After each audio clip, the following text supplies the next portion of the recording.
ओम शिवा जय माता दी। पुनः स्वागत है आप सभी का बहुत प्यारे से सिंह राशि के और सिंह लगन के बड़े हमारे प्यारे प्यारे जातक 120 दिन की लंबी यात्रा के पश्चात देवगुरु बृहस्पति प्यारे हमारे गुरु बाबा गुरु ग्रह मार्गी होने जा रहे हैं। 11 नवंबर 2025 को इन्होंने वक्री चाल पकड़ ली थी, यानी पीछे मुंह करके बैठ गए थे। ऐसा समझ लीजिए वक्री को समझने के लिए कि वक्री क्या होता है। अब मार्च के महीने में 2026 में 11 तारीख रहेगी, बुधवार का दिन है, उस समय ये मार्गी हो जाएंगे, पुनः जो है सीधा देखने लग जाएंगे। अब जब भी कोई ग्रह वक्री होता है तो केवल स्कैनिंग विद्या में एक सूत्र आता है कि अपने से एक भाव को पीछे निखारने में पूरी जान लगा देता है। भले ही उस निखार की आवश्यकता उस भाव को, राशि को या वहाँ जो ग्रह बैठा उसको हो या नहीं हो, तो कई बार जो है बहुत ज़्यादा मीठा ज़्यादा हो जाने से भी बड़ी मुश्किलें आती हैं। हाँ, जहाँ मीठे की आवश्यकता हो वहाँ मीठा पड़ जाए तो सब चीज़ संतुलित हो जाती है। अब क्योंकि सबका लगन अलग अलग प्रकार का है तो गोचर का प्रभाव सभी जातकों के ऊपर अलग अलग प्रकार से पड़ता है। साथ ही साथ जहाँ पर 5, 7 और 9वीं दृष्टि जाती है ग्रह की, गुरु बाबा की, तो वो दृष्टियाँ जो हैं थोड़ी सी वीक हो जाती हैं। मान लीजिए कि जैसे कि धुंध आ गई सामने तो हमारी विजिबिलिटी जो है वो काफ़ी कम हो गई है, हमें बहुत दूर तक की चीज़ नहीं दिखाई दे रही है।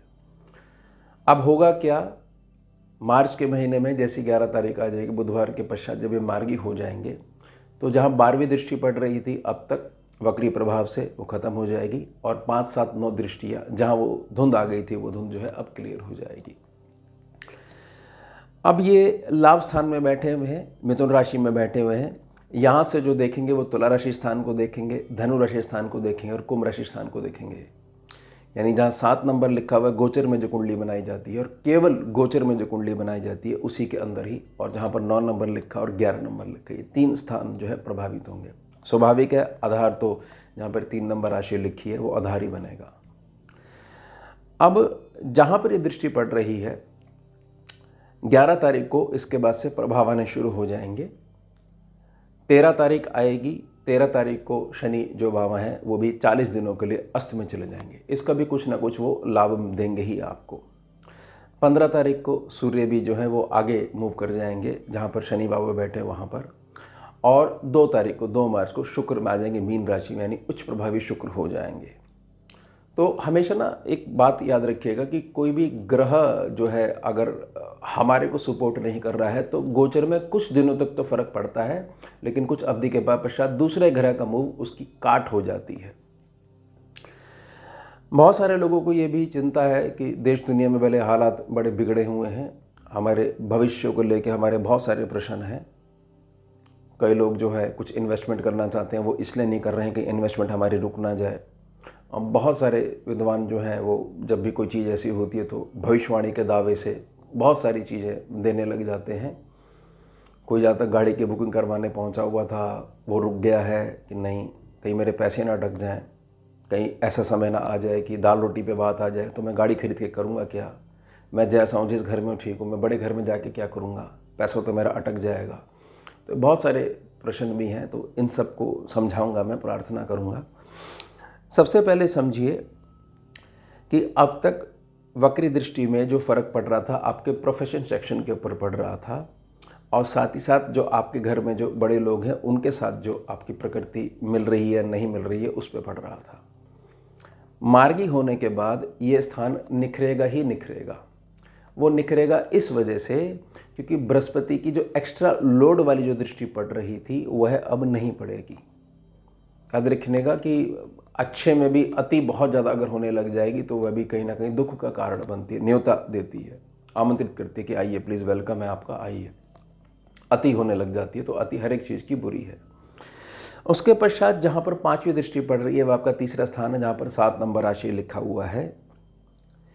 सबसे बड़ा इम्पैक्ट जो पड़ेगा 11 मार्च के बाद से वह आपके ट्रैवल पे पड़ेगा। आपके जो संबंध समाज में बनेंगे आने वाले समय में उसके ऊपर पड़ेगा, यानी एक हेल्दी रिलेशनशिप जो है वो सम्मुख आ पाएगी जिसका सीधा प्रभाव आपके भाग्य के ऊपर पड़ने वाला है। जो एक कुंठा भरी हुई जो सोच है वह बृहस्पति की जो अमृतमय दृष्टि है, 5वीं दृष्टि है, इसको तोड़ेगी। घर में जो हमारे भाई बहन है, इसके साथ भी हमारे बहुत सारे जो इश्यूज बने हुए थे वह सॉल्व होंगे, है ना। कि प्रॉपर्टी का इशू है, दूसरा भाई नहीं मान रहा है, वो कह रहा है नहीं मेरे को क्या होगा, उसका अब अपना परिवार हो चुका है, जब से उसकी मिसेज आई है तब से बड़ी दिक्कत हो रही है, सारे जो चीज़ चल रही थी अब इनके सॉल्व होने का समय आ चुका है। लेकिन याद रखिएगा ये हम मात्र गोचर पे बात कर रहे हैं, ये किसी की निजी कुंडली नहीं है। उसके पश्चात संतान पक्ष, जहाँ पर 9 नंबर राशि लिखी, यहाँ सीधी दृष्टि पड़ रही है, अमृतमय दृष्टि, लेकिन 7वीं दृष्टि पड़ रही है। आपका जो भी काम अटका हुआ था, जिसमें कि आपने ये लगा लीजिए कि एक जमा पूंजी भी लगा रखी थी, लेकिन आपके हाथ में अभी तक कुछ नहीं आ रहा था, डेट पे डेट मिली जा रही थी, वह आपके पास आने लग जाएगा। संतान पक्ष के भविष्य को लेके जो दिन रात आपकी चिंता का विषय बनी हुई थी, नींद आपकी डिस्टर्ब है, सेहत खराब होने लग रही है, वह फाइनली जो है रिजल्व होने के करीब है चीज़। 11 मार्च के बाद आप उम्मीद कर सकते हो कुछ हालात जो है सुधरने लग जाएंगे। मतलब कुछ मर्जी लगा लीजिए, आपका मेन जो क्राइटेरिया रहेगा इसमें संतान पक्ष रहेगा। अभी संतान पक्ष को सम्मुख रख के उससे रिलेटेड या उसके कारण से होने वाले सुख, उनमें बढ़ोतरी है। अब जहाँ पर 11 नंबर राशि लिखी हुई है, ठीक है, यहाँ से सूर्य और शुक्र जो है वो 2 तारीख और 15 तारीख को आगे मूव कर जाएंगे, लेकिन फिर भी इतने लंबे समय तक जो ग्रह बैठता है उसकी ऊर्जा का प्रभाव तो बना ही रहता है। अब जो बृहस्पति की दृष्टि, जो अमृतमय जो भाग्य दृष्टि पड़ रही है, 9वीं दृष्टि यहाँ पर पड़ रही है, वह ये सारे ग्रह, अलग अलग प्रकृति के ग्रह आपस में टकराकर आपकी जो मंथली इनकम है उसको प्रभावित ना करना शुरू कर दें, है ना। सूर्य बैठे हुए थे, किसी को नज़र नहीं आ रहा था, अब सूर्य आगे मूव कर गए तो अब नज़र आया। अच्छा तुम यहाँ बैठे तो सूर्य के प्रकाश के कारण हम तुम्हें देख नहीं पाए, तुम्हारे साथ तो हमारा पुराना इशू चल रहा था, तुम कैसे आए यहाँ पर, हम यहाँ पर पहले से हैं। डिस्टर्बेंस किसको होगी? जातक को होगी। किस में डिस्टर्बेंस होगी? कि जातक का जहाँ लेन देन है समाज में उसमें डिस्टर्बेंस होगी, और जातक की जो मंथली इनकम है उसमें डिस्टर्बेंस होगी। साथ ही साथ घर में जो पति पत्नी के आपसी संबंध हैं, आपसी जो एक मित्रवत व्यवहार है उसमें दिक्कत होगी। तो वो दिक्कत अब नहीं इसलिए हो पाएगी क्योंकि अब सीधी दृष्टि जो 9वीं दृष्टि पड़ रही है वह थोड़ी सी अब जो है सख्त हो गई है, यानी पूरे डेडिकेटेड वे में जो है वो पड़ रही है। कुल मिला के इन सारी चीज़ों में बहुत बड़े बदलाव तो आने ही आने, लेकिन बदलाव जो है क्योंकि हम पॉजिटिव बात करते हैं तो हम जो मर्जी हो रहा है हम उसमें से भी एक बीज निकालने का प्रयास करते हैं कि इसमें अच्छा क्या मेरे लिए छुपा हुआ है। अब समझिए कि जो देश दुनिया में जो चीज़ें हो रही हैं, आपसे मैं कई बार प्रार्थना कर चुका हूँ, रूल समझ लीजिए, 8 साल के लिए बृहस्पति अतिचारी चाल में है, जो हो रहा है वो होके ही रहेगा। भारत में कुछ नहीं होने वाला। 4 दिन के शोर से ऐसा नहीं है कि 5वें दिन से आपको सुनाई नहीं देने लगना कि आपके कान के पर्दे तक प्रभावित हो गए, कुछ नहीं होने वाला।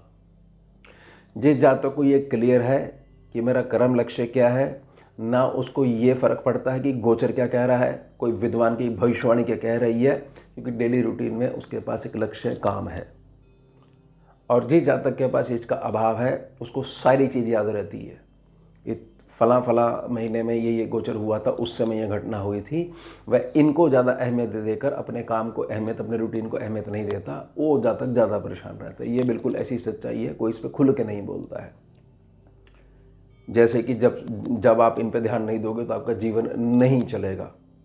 पहले भी चल रहा था, ज़्यादा आपने मेटलिस्टिक चीज़ों में घुसकर इन चीज़ों को बहुत बड़ा बना लिया है। तो ज्ञान, गोचर का ज्ञान जो है वो सीधे तौर पर ये हो जाता है कि ये तो मेरे बारे में बात हो रही है, तो सीधी गणना बैठनी चाहिए। इसलिए कोई फ़र्क नहीं है। अगर बहुत ज़्यादा आपको ऐसा लग रहा है कि अमुक विद्वान ने तो ऐसा कहा है, आप कैसे कह रहे हो, तो कईयों को होता है ना कि यहाँ का कंपैरिजन यहाँ में करना है, तो रुक जाइए, 1.5 महीना रुक जाइए। और इसमें क्या कहा जा सकता है, रुक जाइए, आपके सामने ही दूध का दूध और पानी का पानी हो जाएगा। जिस व्यक्ति को ये क्लियर है कि कहाँ जाना है, वह स्पीड ब्रेकर के हिसाब से अपनी चाल को रोक नहीं लेता है, उसको पार करने में जो है अपना दिमाग लगाता है, रोक नहीं लेता। अब तो ये हो गया, बताइए क्या करें। और जो व्यक्ति ये चाहता है कि दूसरे को गारंटी ले ले और दूसरे की गारंटी में ये गारंटी हो जाए कि हम चल पाएंगे या नहीं चल पाएंगे, वो वहीं पे बैठा रहना चाहता है, और जो गारंटी दे भी देगा उसके बाद भी कोई मूव नहीं करना चाहता है। ये एक ऐसी सच्चाई है कि आप जितना मर्जी गोचर पे डिस्कस कर लीजिए, आप गोचर के माध्यम से कभी भी अपनी लगन कुंडली को देखोगे ही नहीं। और सीधे तौर पे गणना करने वाले को, किसी विद्वान को बोल दो कि भाई आपने ऐसा कहा था, हुआ तो नहीं। किसके साथ नहीं हुआ? गोचर पे डिस्कशन तो गोचर पे डिस्कशन ही होगी ना। तो ये किस हिसाब से आपको कहा, आपका आधार क्या है ये कहने का कि फ़र्क नहीं पड़ा? क्या आपने गोचर की कुंडली को मिलाने का प्रयास करा? और जब मिलाने का प्रयास ही नहीं करा तो किस आधार पर आप जो है सम्मुख व्यक्ति जो विद्वान है उसके गोचर को समझने का प्रयास कर रहे हो? ये एक ऐसी सच्चाई है जो बहुत लोगों के बहुत मुश्किल से इसको अपनाते हैं। सीधा अपनाते क्या है कि अच्छा बोलो और वो अच्छा जो है बोला गया है और हमारा कोई कर्म का कोई लेना देना नहीं है, हमारी कोई मेहनत नहीं है, वो गारंटी आपकी होगी। ऐसा नहीं हो सकता। स्वयं को बहुत ज़्यादा अंधेरे में रखने से ना, ऐसा नहीं है कि इतने साल तक अंधेरे में बैठे तो अब आपको प्रकाश मिलना चाहिए। जो काम करने से होते हैं वो करने से ही होंगे। और जो व्यक्ति बहुत ज़्यादा इनके चक्कर में पड़ जाता है वो आगे नहीं बढ़ पाता है। ये एक बड़ी कड़वी सच्चाई है। उसी प्रकार से कि हर चीज़ में अपना हाथ एक भय के कारण रोक लेना कि नहीं, अब देश दुनिया में हालात बड़े ख़राब होने वाले हैं। 2012 से ना, अगर आप सच्चाई मानोगे, दुनिया ख़त्म ही हो रही है। 2012 से दुनिया ख़त्म ही हो रही है। इस आधार पर चलोगे तो श्वास लेना मुश्किल हो जाएगा। ठीक ढंग से थोड़ी बुद्धि लगाते हुए, थोड़ा बुजुर्गों का साथ लेते हुए और अपने कर्म को सीधा रखते हुए जो जातक चलता है, ग्रह उसके जीवन में 4 चांद लगाते हैं। और अगर नहीं तो फिर वो एक्सक्यूज़ ढूंढता है कि मैं किसकी टांग अड़ाने के कारण मैं गिरा, अपने आप को नहीं देखता है। तो निजी प्रार्थना रहेगी, ऐसा कुछ भी नहीं होने वाला है। जो हो रहा है वो बाहर हो रहा है, उस धरती पे हो रहा है जिसका संबंध डायरेक्ट भारत से नहीं है। भारत वाले आदमी को कुछ नहीं होने वाला। बाकी जिसका जो कर्म है, कर्म फल तो आता ही है सम्मुख। तो ये हो गया हमारा उत्तम विषय। मिलते हैं आपसे अगले भाग में नए विषय के साथ। जुड़िए और जोड़िए। ओम शिवा, जय माता दी।